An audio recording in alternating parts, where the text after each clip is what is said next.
Bonjour à tous, ça y est, nouvelle vidéo. Donc entre-temps, j'ai quitté Paris, je suis arrivé à Cherbourg là récemment pour le travail. J'ai changé de travail tout simplement. Et qui dit Cherbourg dit la Manche. La mer est juste à côté derrière, à même pas 5-10 minutes à pied.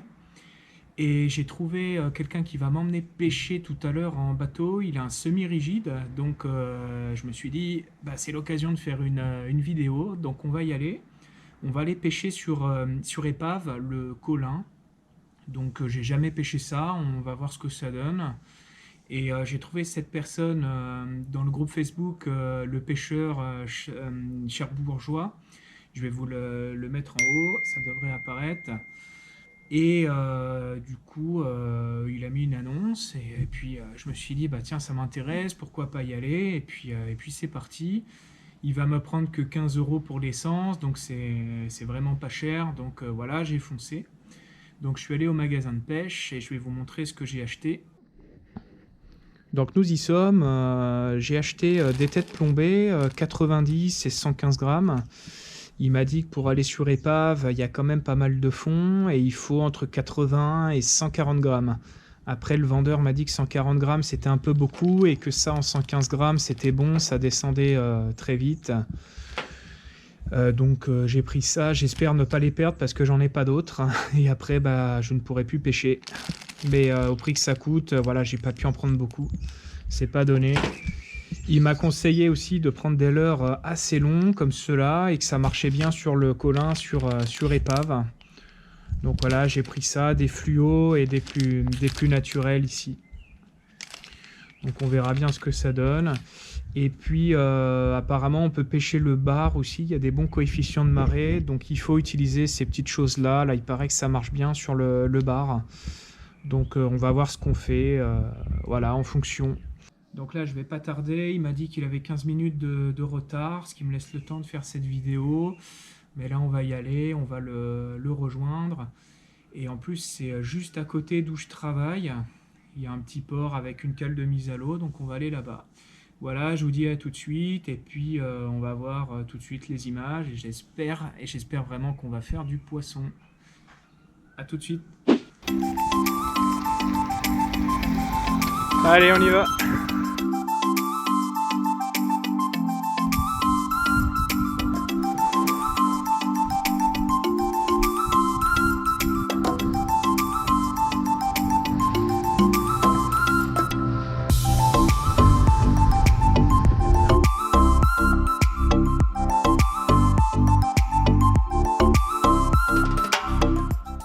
On va repartir par là. Je sais pas si on va voir, donc l'épave est là. Ok, ah, on la voit bien. Là, on est sur l'extrémité, tu sais, sur le, Ouais, le flanc. ouais, le flanc, le fond de coque en plus. On est, je sais plus si on est, vraiment ici, ici.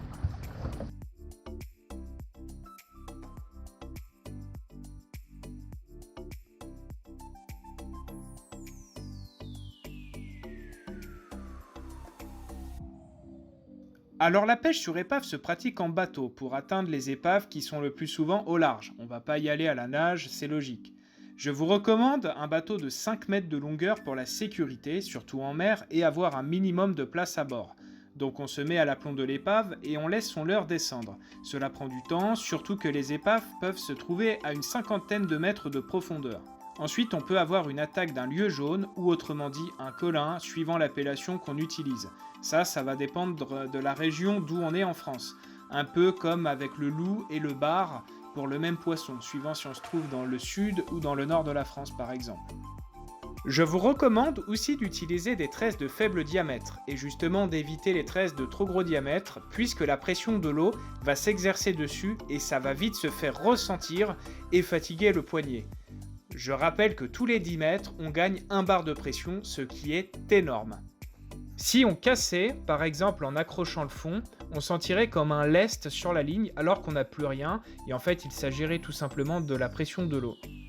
La localisation des épaves est disponible sur internet. Et là vous avez tout, et même les coordonnées GPS.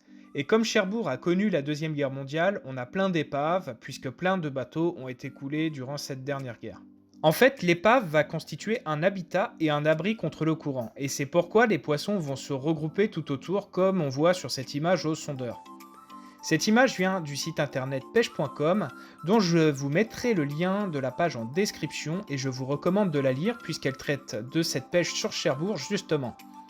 Dernière chose à savoir, il faut pêcher au moment de l'étale. C'est le moment entre une marée haute et une marée basse, ou bien entre une marée basse et une marée haute, ce qui correspond à un sommet ou à un creux sur ces courbes. À ce moment précis, le courant va baisser fortement, puis s'annuler et s'inverser. Et c'est à ce moment précis que les poissons sortent pour chasser, puisque ça leur coûte moins en énergie, c'est moins fatigant pour eux d'aller chasser comme il y a moins de courant. Les horaires des marées sont aussi disponibles sur internet, comptez quand même une bonne heure de décalage car vous serez souvent au large. Après, à vous de vous faire votre propre expérience et faire des essais pour connaître votre décalage exact suivant où vous serez. N'hésitez pas à faire la technique de l'ascenseur, c'est-à-dire de remonter rapidement votre leurre de 10 ou 15 mètres pour forcer le poisson à se décider pour attaquer. Car comme un plongeur avec des bouteilles, lui aussi a des paliers de décompression à respecter et il en a pleinement conscience. Et s'il attend trop, en fait, il laissera sa proie s'échapper. Et enfin, j'ajouterai que toute la difficulté consiste à bien dériver sur l'épave, et ceci n'est pas évident, sachant que le vent peut tourner, mais aussi les courants peuvent changer. Bon, premier poisson. Avec des pêcheurs pas organisés pour pas sortir épuisé. C'est pas très gros, hein. C'est un petit poisson. Tiens, mon leurre c'est... Petit poisson.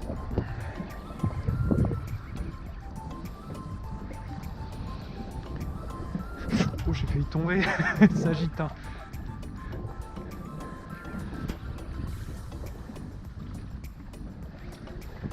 Là, on le voit pas mal, on a bien fait de bouger finalement, comme quoi. Un connard.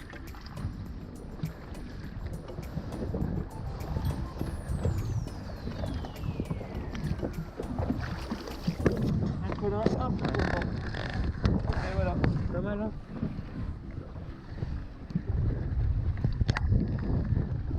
Un petit peu gourmand.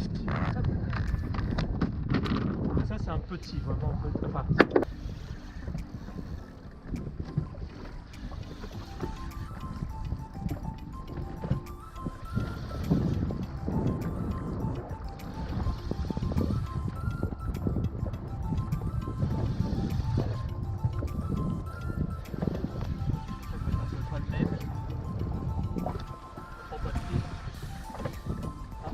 Un petit peu hein, ici il se débat.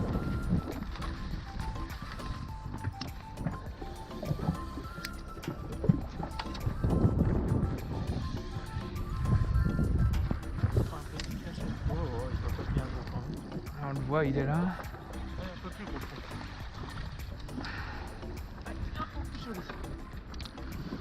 C'est un colin aussi. Hein.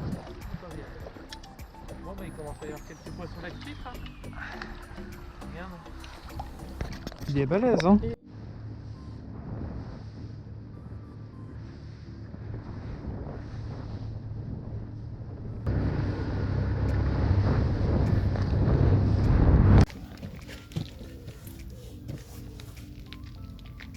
Balèze, un poisson qui fait un peu moins de 70. Balèze. Il m'échappe, j'ai mal pris. Je pensais qu'il était plus raide que ça. Un beau poisson. Ouais, c'est un poisson de. Pas moins de 70. Je pense 65 peut-être. Alors, retour de la partie de pêche. Donc, comme vous voyez, on n'est pas rentré bredouille. Donc, on a fait 2 poissons comme celui-là. Ce sont des colins. Donc, il m'en a donné un, il en a gardé un. Donc, c'est lui qui les a fait. Très sympa, il m'a emmené et tout, super bien. On y retournera ensemble parce que j'aimerais bien en faire un et c'est sympa en mer comme ça. Et surtout, il faut y aller avec quelqu'un pour apprendre. Donc je vais le débiter en filet, je vais regarder comment on fait, c'est pas bien compliqué. J'ai jamais fait ça de les débiter en filet. Et puis j'ai acheté de la chapelure. Je vais faire une espèce de chapelure dessus avec du chorizo, chapelure et beurre. Ça fera une espèce de bouillie. Je vais faire ça dessus, il paraît que c'est très bon. Sa femme le cuisine comme ça, donc Donc on va faire comme ça. J'ai même acheté un blender pour l'occasion, là, pour faire la chapelure. En plus, il y avait une promo, donc j'ai pas hésité, j'ai pris tout de suite. Il était moitié prix, donc ça tombait bien. Et puis voilà, on va faire ça. Je vous montrerai le résultat tout à l'heure. En plus, j'ai un bon four, donc c'est impeccable. Excusez-moi, c'est le bazar. Je suis arrivé il y a pas longtemps. J'ai même pas eu le temps de ranger mes affaires. Et déjà que je pars à la pêche, donc voilà. Mais bon, on va mettre tout ça en ordre. Voilà, voilà. Donc je vous montre le résultat tout à l'heure. Et puis on va manger ce poisson. Alors aussi, on peut pas pêcher en eau-kill parce que comme il y a beaucoup de fond, le poisson arrive, il est explosé parce que c'est les paliers de décompression. Il a pas le temps de décompresser et avec la pression, ben, il a les yeux qui ressortent des orbites, la vessie natatoire qui ressort de la bouche et c'est compliqué. Voilà, il est mort quoi, ou il est condamné. Voilà, comme les plongeurs, c'est pour ça quand ils remontent, ils doivent attendre et faire des paliers de décompression, bah c'est pareil. Alors on y est, là j'ai fait mes filets, ça n'a pas été évident à couper. Je ferai sans doute mieux la prochaine fois, c'est toute une technique. Mais bon, je pense qu'après on prend l'habitude. Là j'ai fait une chapelure avec du chorizo, la chapelure de pain bien sûr, du beurre. J'ai passé ça au blender, j'ai mixé et puis voilà, sel, poivre et un petit peu d'huile d'olive sur les filets. Voilà, on va voir ce que ça donne. Je pense que ça va être très très bon. Voilà, on enfourne pour 20 minutes, 15 à 20 minutes. On verra ce que ça donne. Je pense que ça va être bon. Peut-être un peu gras. On va voir, il paraît que c'est excellent. Donc là, c'est en train de cuire, ça commence à prendre des couleurs déjà. Donc 200 degrés, 15 à 20 minutes. Et la chapelure, j'ai oublié, il y a du parmesan aussi dedans. Donc chorizo, chapelure, parmesan et beurre. C'est pour ça, c'est assez gras, c'est qu'il y a pas mal de beurre dans la recette que j'ai trouvée. Mais bon, on va voir, je pense que ça va être excellent. Là, c'est le four qui doit réguler. Donc là, ça y est, le poisson est cuit. Vous voyez, la chapelure a fait une petite croûte. Donc c'est pas mal, ça croustille là. C'est vraiment pas mal. Un petit peu de citron. Bon, j'ai plus de citron vert du Mexique, là, de Veracruz. J'en ai plus, mais c'est pas grave. Et voilà. J'ai rajouté des petites tomates cerises aussi. Je pense que ça va être très très bon. Et puis on va manger tout ça. Et au moins c'est du poisson frais parce qu'il vient d'être pêché. Allez, à très bientôt. J'espère que vous avez aimé cette vidéo. N'hésitez pas à mettre un like. Salut, salut.